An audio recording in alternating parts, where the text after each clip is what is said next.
só mudar o nosso tema fixado aqui, porque agora nós vamos entrar no capítulo 7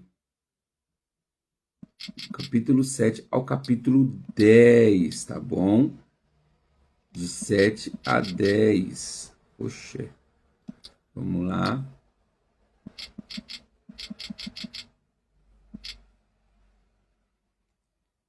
Calma aí, irmãos, não foi. Ixi, para mim não tá aparecendo. Deixa eu desfixar comentário. Agora nós vamos começar. Vamos lá, deixa eu ver se aparece isso.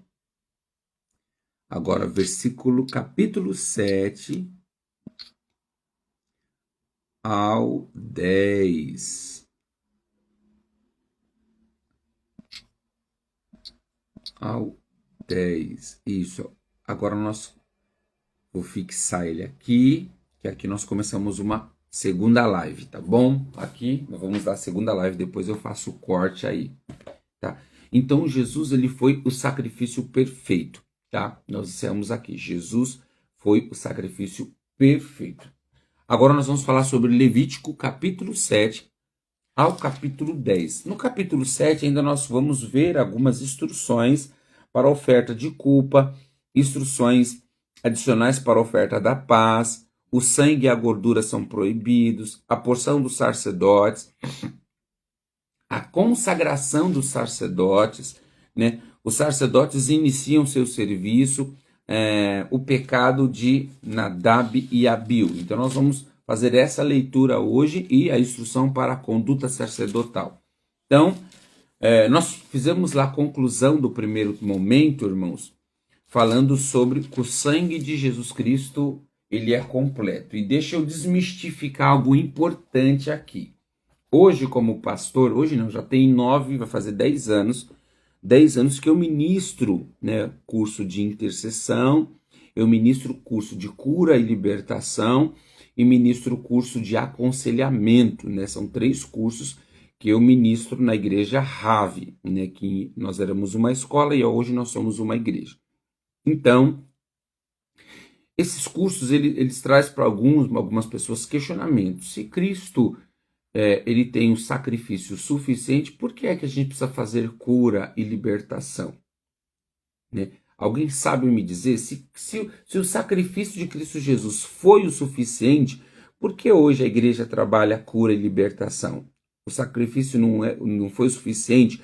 A morte de Cristo Jesus não foi o suficiente? Vamos começar por esse caminho e depois a gente entra aqui em Levítico 7 ao 10. Alguém sabe me responder? Alguém quer responder aí o porquê que precisamos fazer o curso, fazer cura e libertação? Necessariamente não precisa ser um curso, mas um seminário, uma imersão de cura e libertação. Por que precisamos fazer se o sacrifício de Jesus ele foi o suficiente? Ao aceitarmos Jesus como Salvador, né, nós recebemos o seu sangue e foi o suficiente. O porquê? Será que nós estamos limitando o sangue de Jesus? Será que nós estamos desvalidando o sangue de Jesus? Será que nós estamos diminuindo o sangue de Jesus? O que vocês entendem? Alguém quer partilhar? Alguém quer escrever, comentar? Sim, a Dani colocou aqui, no mundo teríamos aflições e o diabo opera. Sim, é um ponto extremamente importante para analisar, né? Mas vamos lá, quem mais gostaria de falar? Se aceitamos Jesus como Salvador, não é um pacote completo, como alguns dizem, né? Já ouvi isso, né? A salvação em Cristo Jesus, quando eu levantei a mão, não foi um pacote completo, já não me alcançou totalmente. O porquê fazer cura e libertação? E eu quero explicar o porquê. Eu quero explicar o porquê eu trabalho cura e libertação. Se alguém quiser aí comentar, eu estou aguardando o seu comentário. Antes de responder o porquê, quero entender a sua visão, tá bom? Por que fazer cura e libertação?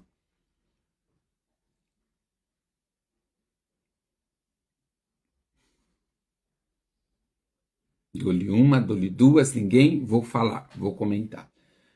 Irmãos, quando nós fazemos, preste bem atenção, quando nós fazemos um curso ou passamos por uma conferência, um seminário ou uma imersão sobre cura e libertação, jamais nós desvalidamos o poder que há no sangue e no sacrifício de Cristo Jesus.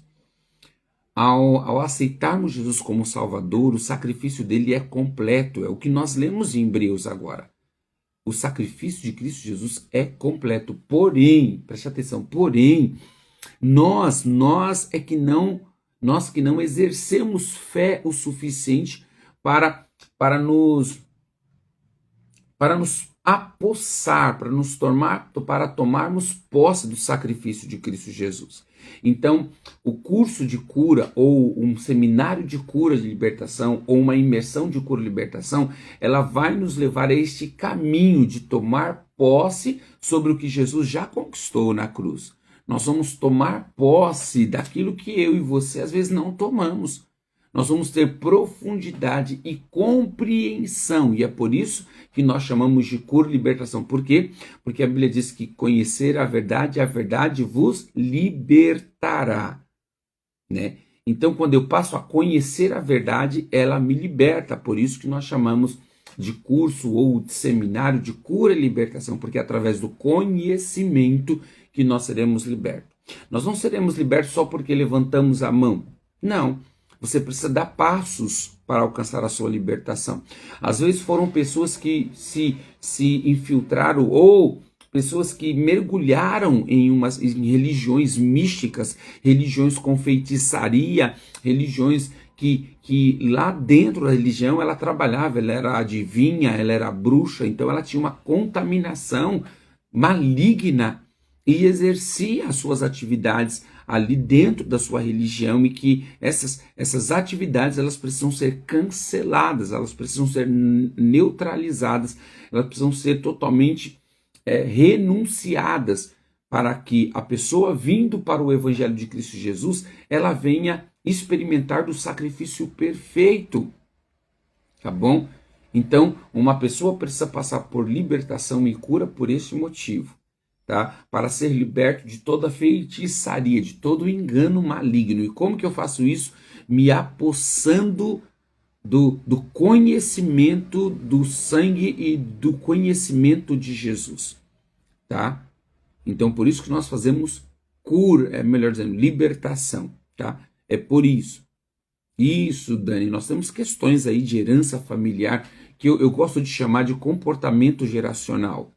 Que se a gente não recalcular, se a gente não tomar o sacrifício de Cristo Jesus como algo, né, que foi completo para nós, nós não conseguiremos mudar de vida. Quantas vezes você e eu já ouvimos, eu nasci assim, eu vou ser assim? Quantas vezes nós já ouvimos, não, eu sou muito parecido com a minha mãe, eu sou muito parecido com o meu pai, eu tenho os mesmos comportamentos, mas através do sacrifício de Cristo Jesus, você pode mudar por completo, tá?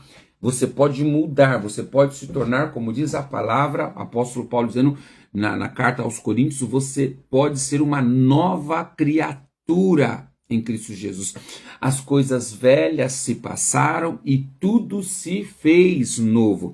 Então, se tudo se fez novo, uma herança familiar não significa nada mais. Um comportamento geracional, ele não precisa se repetir, tá? Então, você é livre para escrever uma nova história. Você é livre para ser uma nova pessoa em Cristo Jesus, para corresponder às coisas de Cristo Jesus. Tá? Então, isso é muito importante entender. Por quê? Porque existe uma gamada de pessoas desvalidando. E deixa eu falar, queridos, como pastor que trabalha em libertação há mais de 10 anos, queridos, quantos crentes eu vi estar aprisionadas pelo diabo? Quantos crentes eu em sala de aconselhamento, quando tocarmos em determinados assuntos, as pessoas manifestaram demônios. Quando tocamos em assuntos do seu passado, quando conhecemos o passado de pessoas que eram envolvidas com feitiçaria, que tinha guia, tinha espírito de cabeça, tinha lá o seu santo de cabeça.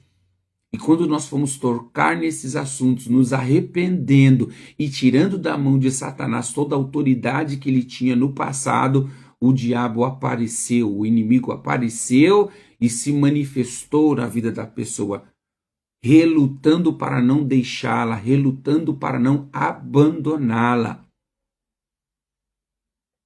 E aí eu tive convicção da certeza do ministério de libertação, irmãos.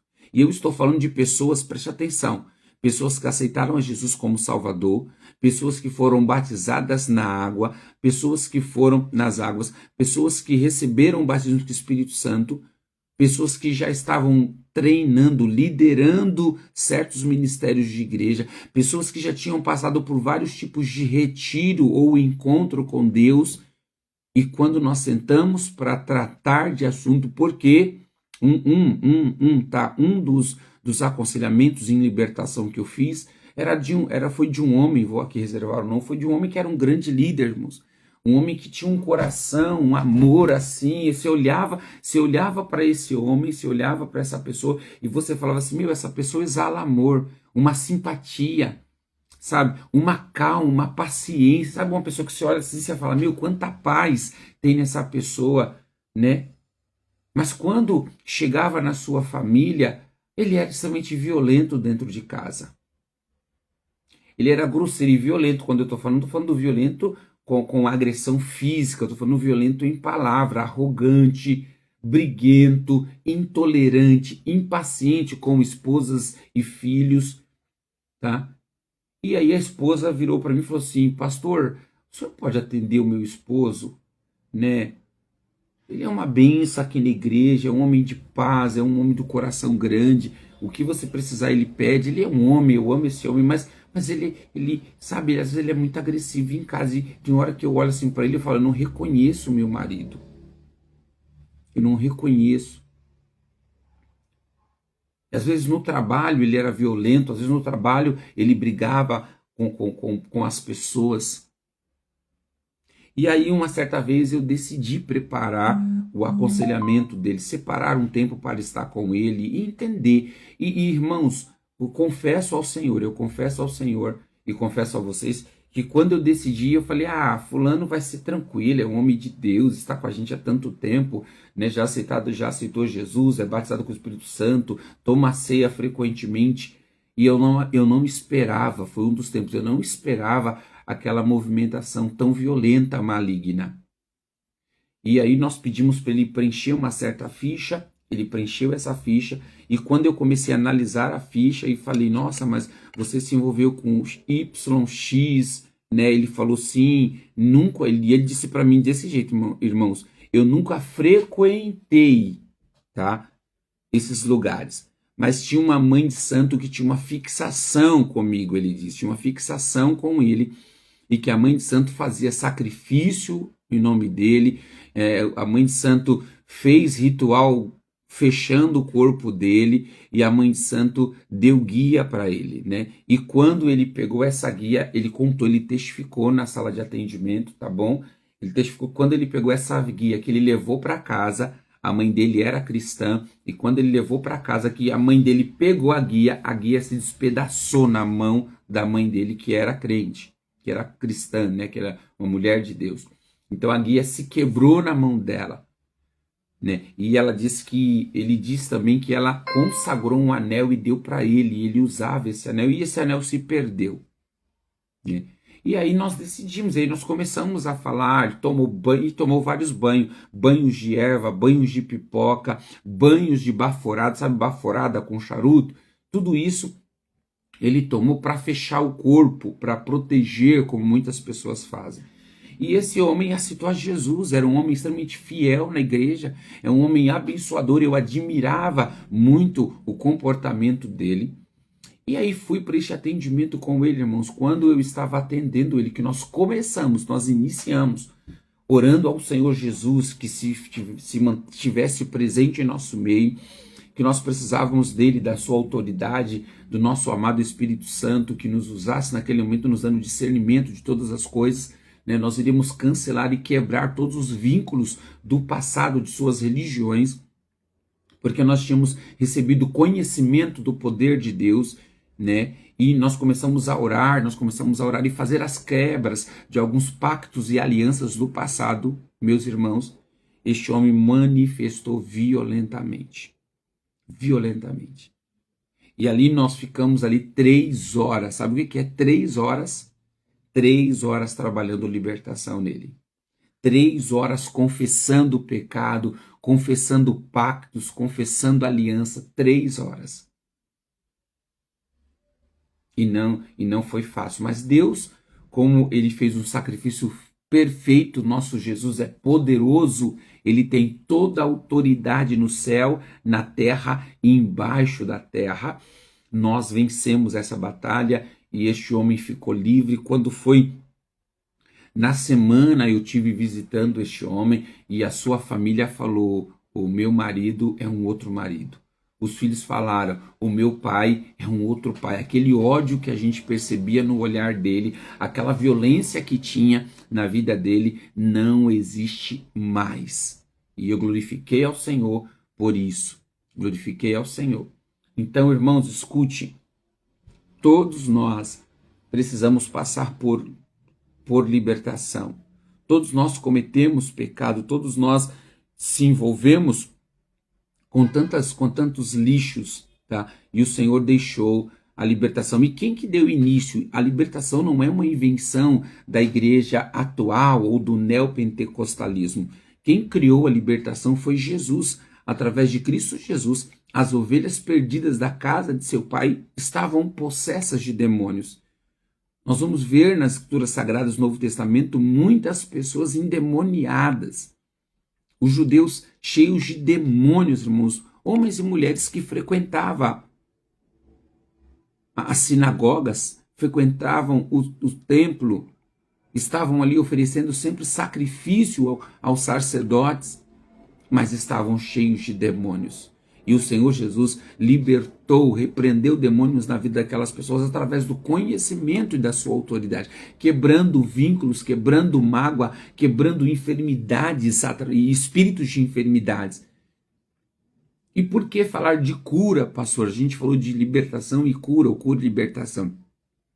A cura ela é necessária porque é uma cura da alma. Quantas aflições nós sofremos, quantos sentimentos, quantos sofrimentos, melhor dizendo, nós guardamos na nossa alma. Às vezes o abandono, às vezes um xingamento, às vezes uma decepção que está vinculada à nossa alma e a gente não consegue romper. Às vezes um abuso psicológico, emocional ou físico. Isso está entrelaçado com a sua alma.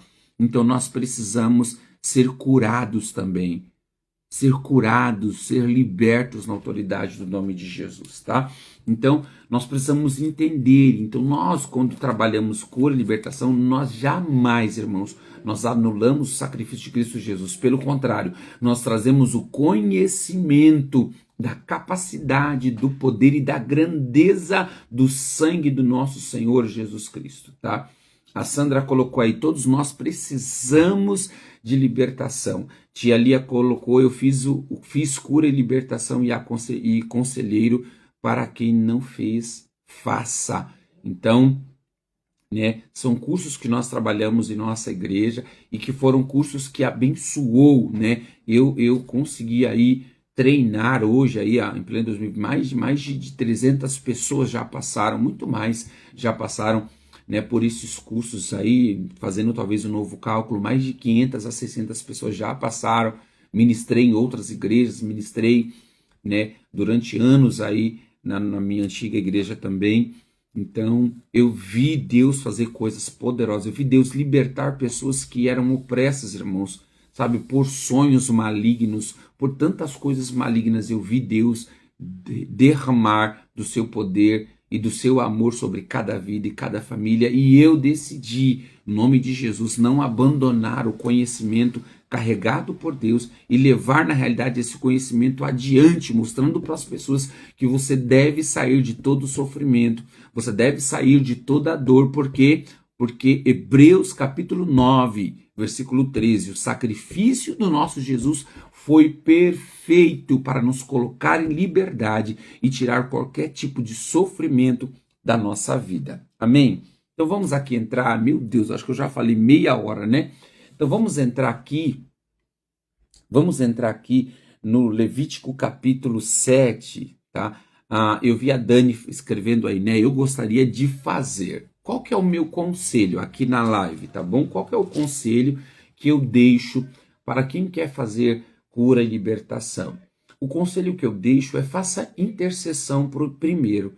O curso de intercessão da nossa igreja, Rave, ele não é um curso para você aprender a orar apenas. Ele vai trazer profundidade em muitos assuntos. Então ele vai trazer profundidade na palavra de Deus, ele vai trazer profundidade na forma de orarmos. Lembra que Tiago diz? Nós não recebemos porque não sabemos como orar, porque oramos mal, oramos pelos nossos próprios interesses. Então, o curso de intercessão ele vai nos levar a este caminho de oração. E quando eu falo de libertação, é impossível vivermos libertação sem saber como orar, sem saber o que a palavra de Deus diz. Lembra? A libertação, eu digo que eu trabalho não uma libertação de expulsão de demônios. O Senhor nos deu a capacidade de trabalhar uma libertação consciente, uma libertação inteligente, onde você vai identificar o seu problema, você vai identificar o seu pecado e vai confessar diante de Deus.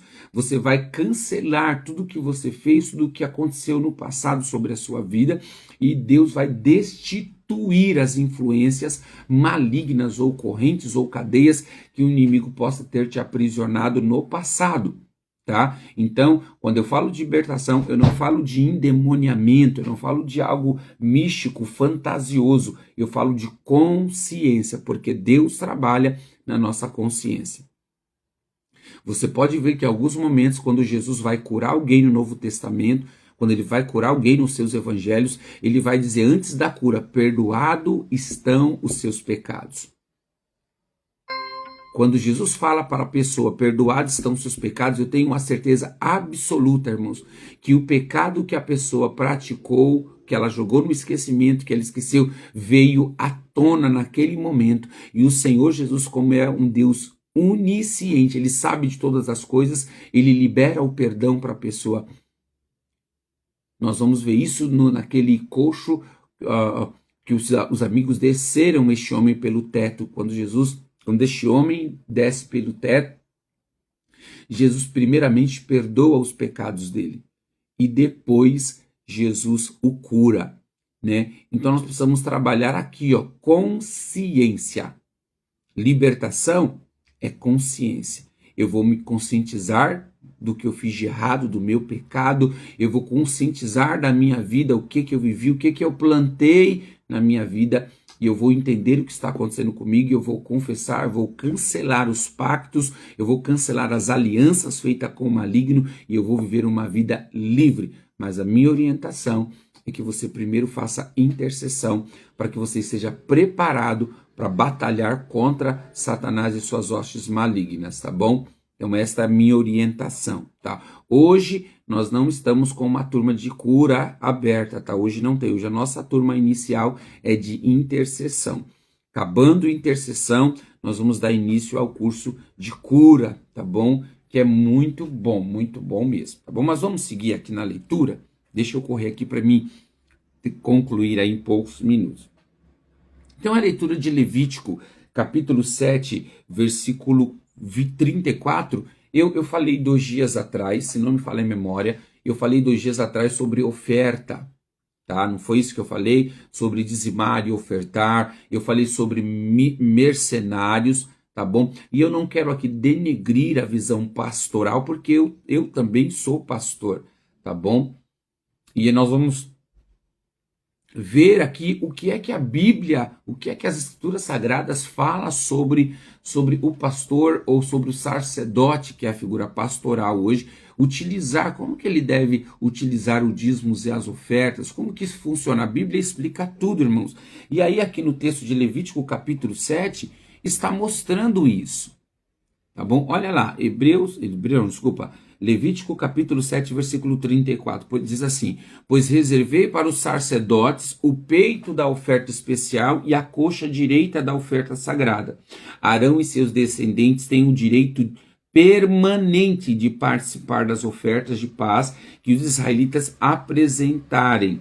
Essa é a sua porção, por intermédio das ofertas especiais apresentadas ao Senhor, reservada para Arão e seus descendentes, desde o dia em que eles foram separados para servir ao Senhor, como sacerdotes. No dia em que foram ungidos, o Senhor ordenou que os israelitas entregassem essas partes aos sacerdotes como sua porção permanente de geração em geração.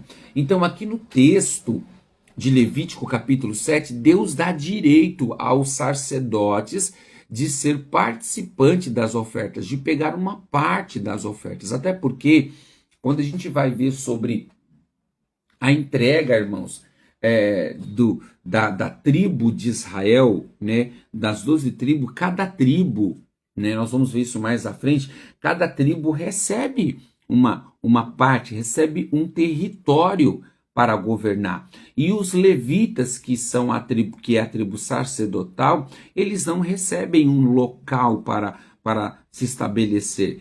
Eles ficam no centro, no meio de todas as 11 tribos, tá? As 11 tribos ficam ao seu redor e o sacerdócio, que é a tribo de Levi, fica no meio, tá? E como eles ficam no meio, eles não recebem uma terra para frutificar, eles não recebem uma terra para trabalhar e para enriquecer, não tem isso. Então, o Senhor dá orientação de que todas as ofertas que as tribos levassem aos sacerdotes, Arão e a sua descendência teria uma participação, teria direito de permanente, um direito permanente de participar das ofertas. E aí o que aconteceu? Nós vamos ver que algumas ofertas aqui, Deus mandava o sacerdote separar a gordura, separar algumas partes de órgãos internos, como o rim, o fígado, né, e pele, e queimar. Essas que ele fala que vai queimar, não se consumia essas partes, né? Essas partes não se consumia para o sacerdote, não tinha consumo, era literalmente queimava para Deus, até virar cinza, queimava, e aí o cheiro dessas ofertas subiam até o Senhor. As outras partes, como está incitando aqui, né, o peito da oferta, o peito do bode, do carneiro, do cordeiro, do boi, né, e essa parte era servido ao sacerdote, então se cozinhava ali, se assava naquela brasa, o cheiro subia diante de Deus, e depois que estava pronto se retirava aquilo, e aí a família sacerdotal, ela tinha direito, né, de se alimentar. Esta era a oferta, esta era a comida. E aí nós não vamos ver apenas essa parte da carne, mas os pães também, que era ofertada, a oferta de cereal. Então o sacerdote também tinha partes. O sacerdote só não tinha partes daquilo que era cinza, né? E por que, meu bispo, que você está relatando isso aqui? Porque há dois dias atrás eu peguei pesado, literalmente, e é uma realidade concernente ao abuso de pastores, né? Concernente ao dízimos e ofertas das igrejas, tá? Então eu falei sobre abuso. Eu não disse que pastor não tinha o direito de uma parte, um direito de um sustento, um direito de ser sustentado pela igreja. Eu não disse isso, eu disse com muita clareza que ele tem, né, o dever de uma casa sustentar o seu pastor, tá? Mas esse pastor, ele não pode usurpar a igreja, porque a igreja não é uma empresa, a igreja não é uma propriedade pastoral, mas ele tem direito desculpa, ele tem direito de sobreviver, de se alimentar, tá? De ser sustentado. Deus aqui em Levítico 7 mostra esse sustento de Arão e toda a sua descendência, tá? Então está falando de sustento, tá bom? Então eu quero deixar claro aqui para você tá? Que eu não sou um crítico sobre a oferta pastoral, a prebenda pastoral, o ofício pastoral, né? Ser um pastor ser integral numa igreja e receber aí um determinado salário. E aí, como eu disse, um determinado salário, não uma porcentagem, não quanto o pastor determinar, porque senão ele se torna mercenário, ele se torna abusivo e ele não olha para a carência da sua comunidade, tá bom? Enquanto eu estou vivendo bem e enriquecendo, a minha comunidade está perecendo. Isso não é o que nós lemos em Levítico, tá? Todo o povo, as 11 tribos de Israel, eram tribos prósperas. E por elas ser prósperas, o sacerdócio se tornava próspero, tá? Mas as tribos continuavam prosperando. Por quê? Porque elas tinham territórios. Elas continuavam plantando, enriquecendo e crescendo, tá? O sacerdócio, ele caminhava dentro de um campo de dependência de Deus pela promessa feita às tribos, tá? Então isso precisamos olhar com muito cuidado e não olhar com uma visão apenas crítica, dizendo, não, o bispo Rodrigo disse que não pode, não deve, é errado. Não disse isso. Eu falei e continuo, tá? A minha mensagem não muda. Eu prego contra os abusos pastorais, tá? Eu prego contra o mercenário da igreja, que quer tudo para ele enxerga só o umbigo dele, ele quer enriquecer, ele quer coisas caríssimas, carros caríssimos, casas caríssimas, não se importando com a igreja. Um pastor, ele é um trabalhador como qualquer um outro, só que ele exerce um trabalho sacerdotal que necessita ser honrado pela igreja. Eu falo muito, irmãos, hoje eu estou trabalhando, mas estou afastado, né, por um problema, por uma enfermidade. Então hoje eu tenho, contudo, eu tenho tempo para um pastoreio. Mas um pastor que ele não é integral, queridos, ele não tem tempo, tá bom? Ele não tem tempo. Eu estava vendo se nesse período que eu estou afastado, alguns cultos fúnebres que fiz, algumas visitas que fiz, se eu estivesse trabalhando eu não conseguiria. Tá? Se eu estivesse trabalhando, eu não conseguiria dar assistência às nossas ovelhas. Sabe, que perdeu um ente querido, que necessitou que eu fosse no velório, fazer ali o culto fúnebre, né? Lançar a mão para ela, ajudar ela, consolar, eu não ia conseguir. Então há uma importância de um pastor ser levado, de um sacerdote ser levado ao ministério integral, a estar integral para a assistência da igreja. Mas isso sem abusos, tá bom? Que a comissão, que o presbitério de uma igreja séria sente e defina, tá bom? Defina um valor, tá bom? Defina um valor para o pastor, para ele cuidar da sua vida, da sua família e para que ele consiga conquistar aquilo que ele precisa também como um trabalhador, tá bom? Ele precisa fazer isso. Agora, sem nenhum tipo. Tá? Eu falo fortemente aqui, sem nenhum tipo de abuso. Olha lá, Deus não deu todas as partes para os sacerdotes. Deus não deu todas as partes para a família sacerdotal. Deus deu algumas partes. Isso significa que todo sacerdote ele é limitado dentro das ofertas. Existe uma limitação, tá? Dentro do texto bíblico. Então, eu quero aqui fortalecer. No capítulo 8 de Levítico, vai falar da consagração do sacerdote. Então, aqui são as instruções, tá bom? Que Moisés estava dando ao sacerdócio, mas eles ainda não tinham sido consagrados, tá? Eles não tinham sido consagrados ainda. Então, eles precisavam ser consagrados, tá? Moisés direciona com uma palavra profética e agora Moisés vai consagrá-los, tá? Então aí Moisés consagra Arão. Então todo sacerdote, todo pastor necessita ser consagrado, tá? Necessita ser consagrado, precisa ser derramada uma unção sobre a vida deste pastor, tá bom? Olha lá.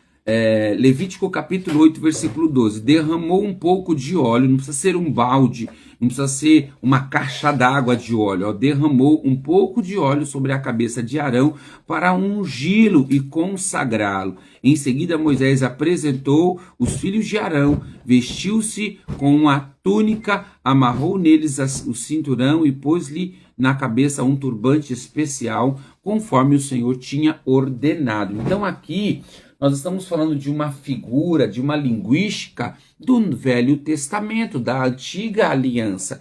Então, na Antiga Aliança havia esta necessidade de roupagem, do turbante e tudo mais. Mas a Nova Aliança não necessita, tá bom? Não necessita.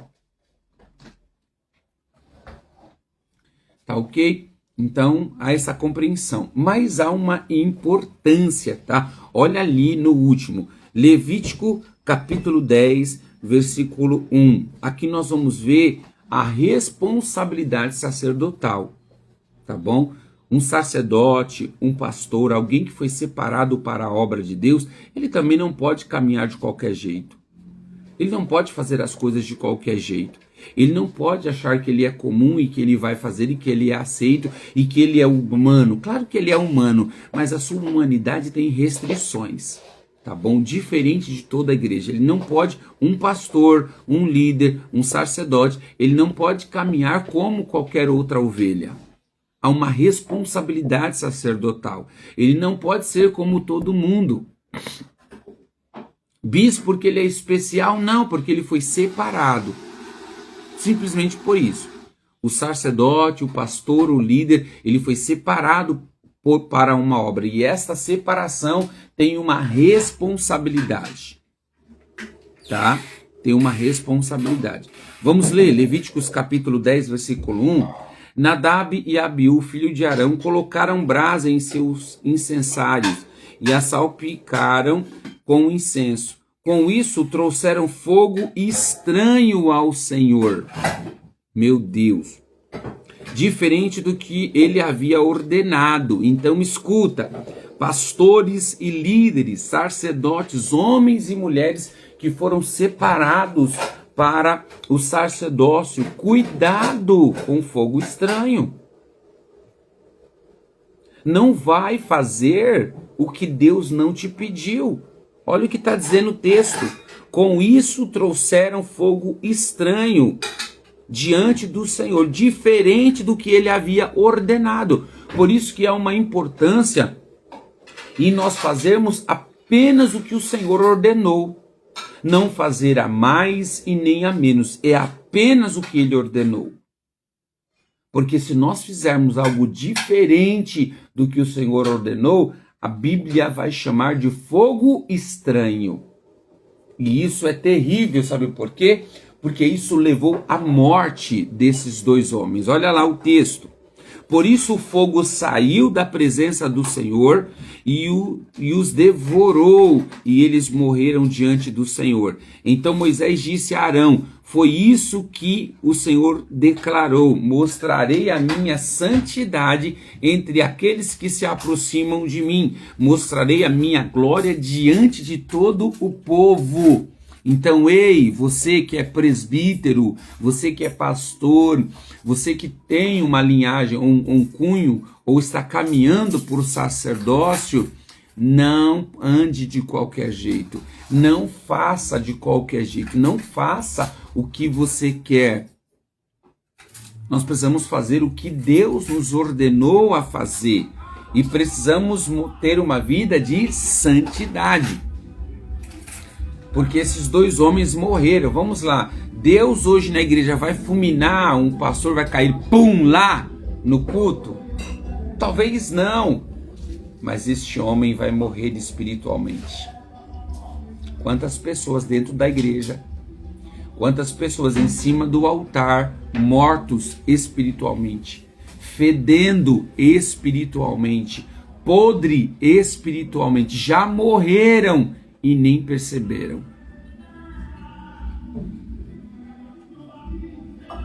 Porque é sério, me desculpa o som aí, pessoal da rua, tá? Então é sério, queridos. É sério o que nós estamos lendo nas Escrituras Sagradas. Não dá para aceitar a Jesus e continuar caminhando de qualquer jeito.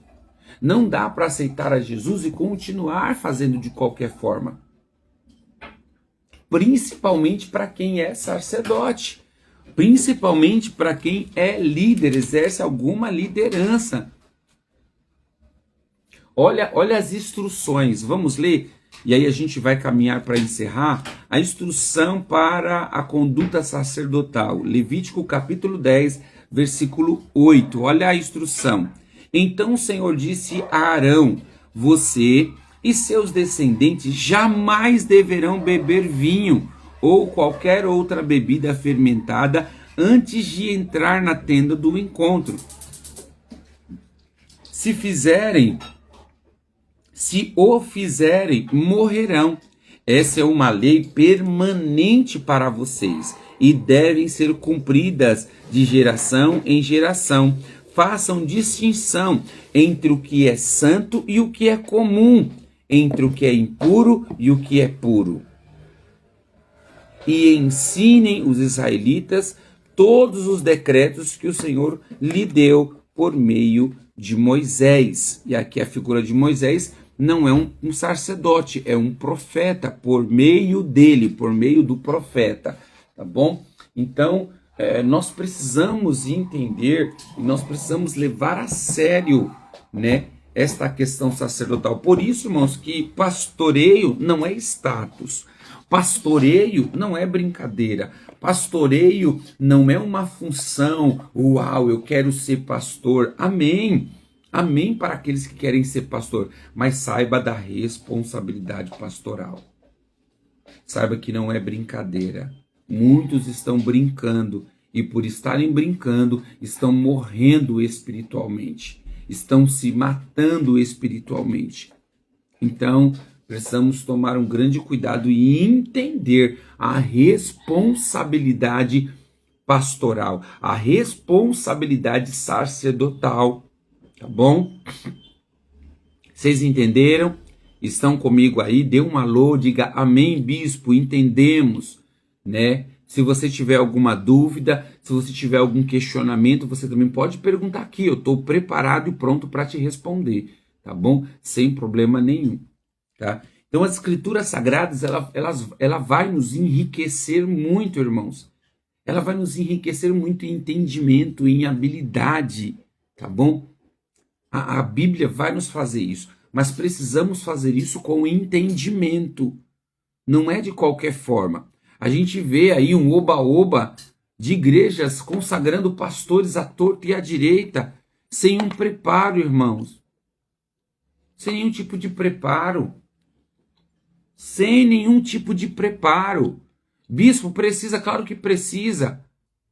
Hoje eu sou bispo, irmãos, mas eu comecei lá do zero. Eu era obreiro, fui diácono, me tornei presbítero, me tornei pastor e depois fui levado ao bispo, que é o episcopado. Então precisa preparar essa galera. Nós vemos aí coisas loucas de pastores chegar numa igreja e sair consagrando as pessoas. Não pode. Não é assim que fazem as coisas. Não é assim que deve ser feitas as coisas. Porque há uma responsabilidade. Se a gente quer, irmãos, mudar a visão de igreja... A Thaís perguntou aqui, olha só que importante, tá? Bispo, quando há morte espiritual, é possível reverter ou acontece igual com Saul, que teve a presença de Deus retirada dele? Thaís, quando há uma morte espiritual, pode ser sim, sabe? Ela pode ser sim recuperada, revertida, tá bom? Pode ser sim. Agora, o que nós não vamos conseguir fazer é quando esta pessoa se torna um apóstata ou apóstata, tá? E tá onde? Não é uma palavra minha, é uma palavra de Deus, tá? Essa dúvida sua tem resposta bíblica. E onde que tá? Hebreus, vamos lá? Hebreus, capítulo 6, tá lá em Hebreus, capítulo 6, versículo 9. Tá? A sua resposta da sua pergunta está aqui, Hebreus 6, 9. É possível reverter uma morte espiritual? Sim. Às vezes uma pessoa saiu da igreja, deixou a igreja, não professa mais a sua fé. Ok, ela morreu, ela se desligou do corpo, então ela morreu espiritualmente.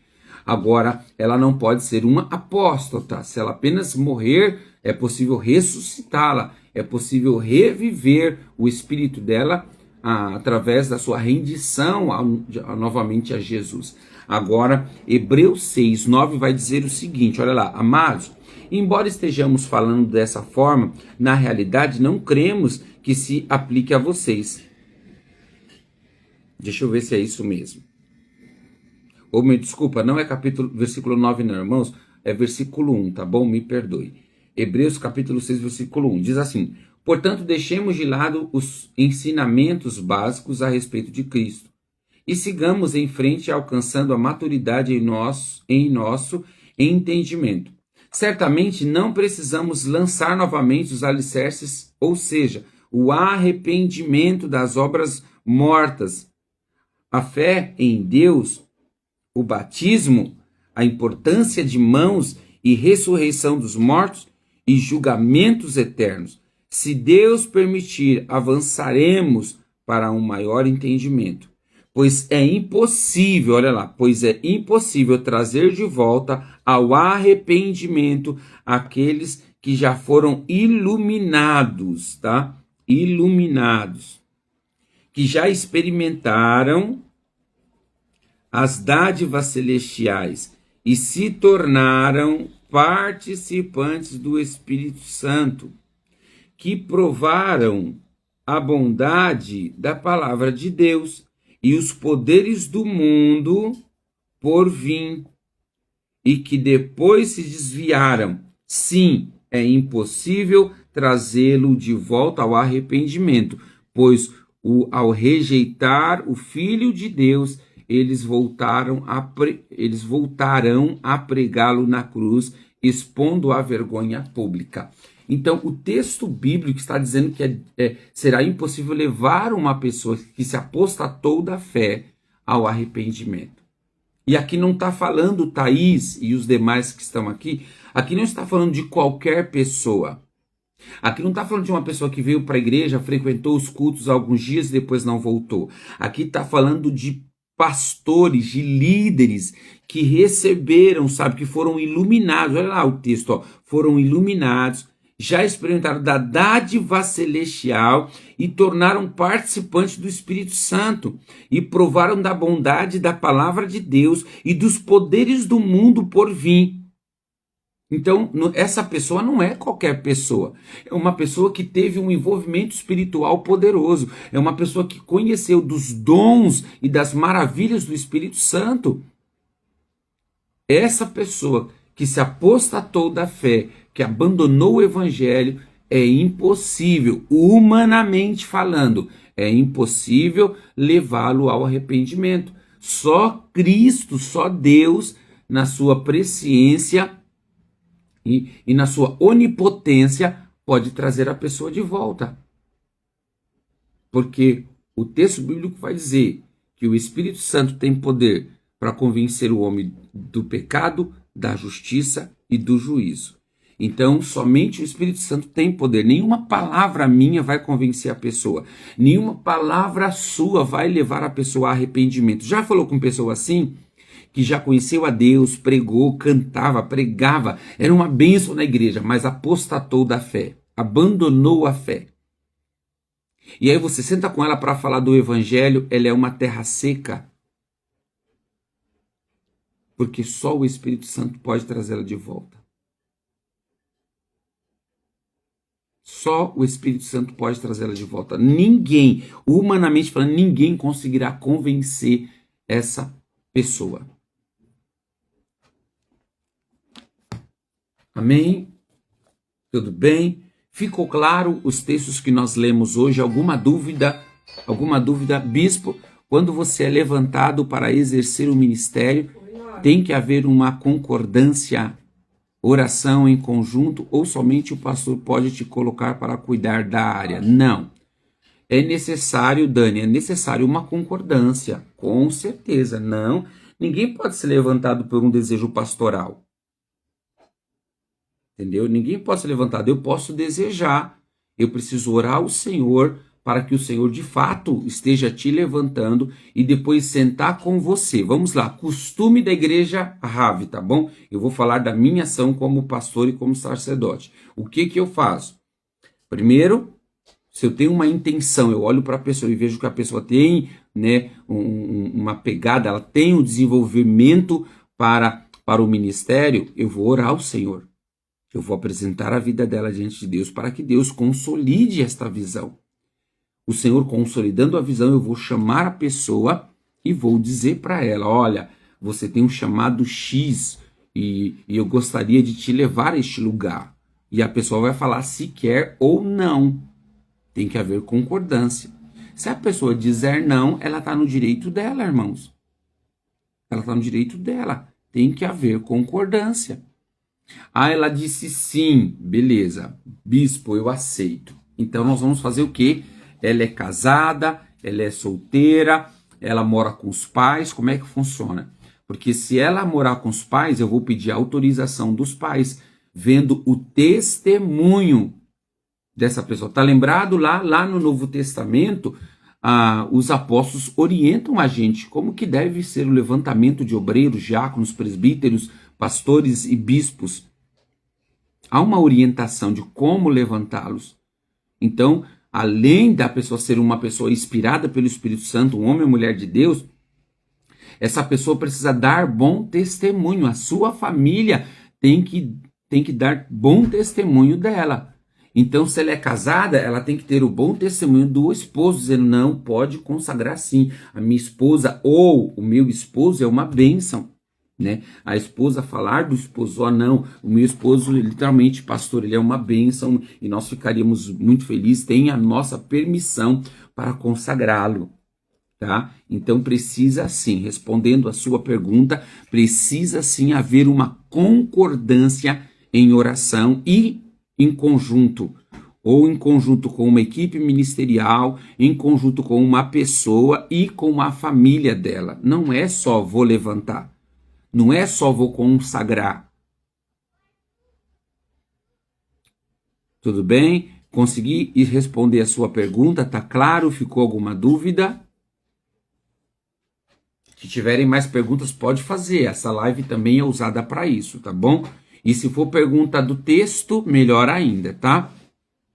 Se não, nós vamos caminhar para encerrar, tá bom, queridos? De nada, Dani, que Deus abençoe.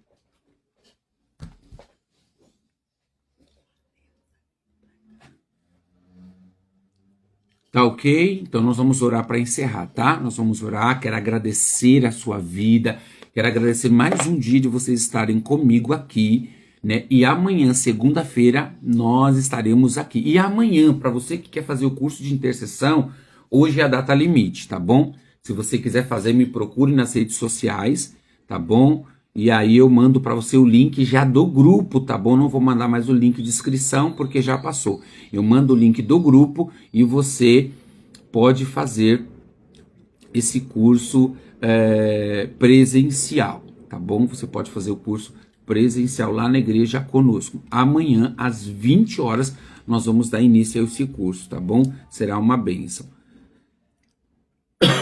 Eu estou pensando, se você tiver interesse em fazer o curso online, tá bom?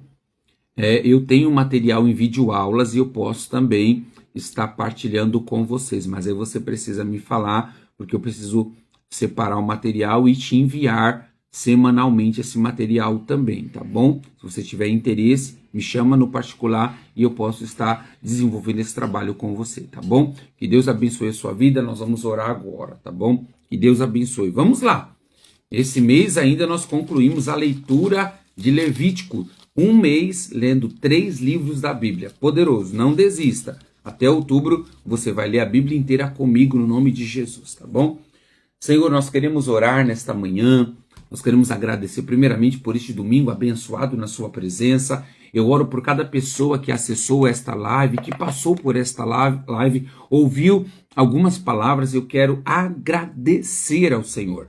Eu quero agradecer ao Senhor por isso. Eu quero entregar em tuas mãos, na autoridade do nome de Jesus, assim abençoar os teus filhos e as tuas filhas que perguntaram, ouviram a tua palavra. E eu entendo, Senhor, que cada dia nós estamos crescendo na meditação da tua palavra, observando, claro, alguns pontos desses 4 capítulos lidos por dia, e eu estou extremamente agradecido ao Senhor por tudo que o Senhor tem feito e por tudo que o Senhor está fazendo na autoridade do nome de Jesus. Que o Senhor possa abençoar este meu irmão, que o Senhor possa abençoar esta minha irmã, dando para ela uma boa noite no culto, na tua presença. Aqueles que vão precisar ir agora cedo, aqueles que vão à noite, eu quero assim abençoar os teus filhos na autoridade do nome de Jesus.